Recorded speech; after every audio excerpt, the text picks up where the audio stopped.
dad badana waxay ka hadleen qaadiyayaasha ayagoo sheegayo in nabad lagu soo dabaalo arrimaha ka taagan gobolka Hiiraan. waxaan u sheegaynaa ummadda Soomaali shil baa dhacay, abaar baa dhacday, abaaru hadday dhacday ilaahaa keena. wax yaroo roobahoo gobolkaa ka da'ay ummad badanaa isugu timid.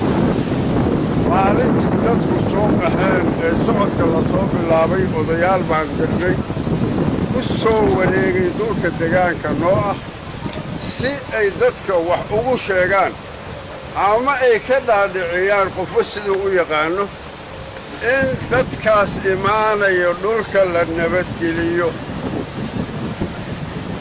waxaa ilaahay mahaddiisa arrintaas annagu waa noo fush, waa ku guulaysan.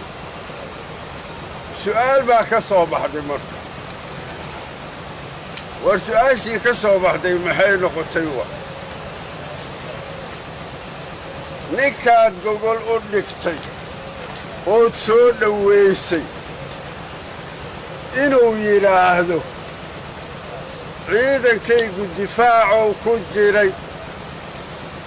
ugaas xasan waa wada hadal. waxaan ku idhi ugaasow ciidankaaga dib u qaad. ugaas xasan wuxuu iigu jawaabay ciidankaygu difaacow ku jira. waxaa isweyddiin la marka, war ugaasku iyo ciidankiisu gogogashii loo fidiyey difaac ka galeen base dhulkooda hay difaac ka galeen? soomaaliyaa la weyddiinayaa intaas. war annagu dagaal ma wadno, ma rabno, nabadaannu rabnaa, dhulkaydiyaannu joognaa. ummado badan oo ayi qabiila baa gobolkaa yimi.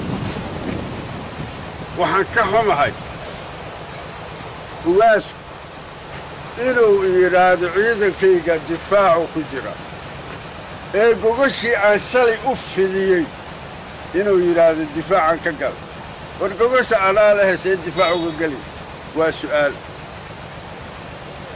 waxaa kaloo jira waa dadku wada hadalka haddii la halleeyo ma soo noqon karo. ugaasku waxa kaloo igu yidhi bacda soon aan isu imaanaynaa. war xabbadaa dhacday, dagaalaa taagan, bacda soon xaal lagu gaara. bacda soon aan isu imaanaynaa markuu leeyahay ugaasku, war ugaasku gadaal muxuu ku ogaa? maxaa u qarsoon? su'aalaha badanaa ka soo baxay oo u baahan in la isweyddiiyo. waa ka xumahay taas. anigu mid waa filayo ugaasku inuu yidhaahdo war waa idiin imaanaynaa ama noo imaada, waxaan aan joojinno, laakiin bacda ramadaan aan isu imaanaynaa. ma filin qofaanu hayo. ugaaska annagu hadday xun tahay, hadday san tahay, intaasaana kala gaarto. qof kasta oo Soomaaliyahow ogow, qof kasta oo Soomaaliya ha ogaado dadka meeshaan ku soo qaxay qabiil kasta waa ku jira. reer Hiiraan dad baa maanta u gudbay qoraxsin oo roob lagu sheego. war dhibaatada hadduu ilaahay keeno dadku alxamdulilah inay yidhaahdiin waay, laakiin ma aha in dhibaato kale laga sii shaqeeyo. iyo ciidankayga difaacu ku jiraayo wax lamid. war ninkii gogashii loo dhigay difaaca ka galay bal ha isweyddiiyo waxa lagu gaari karo.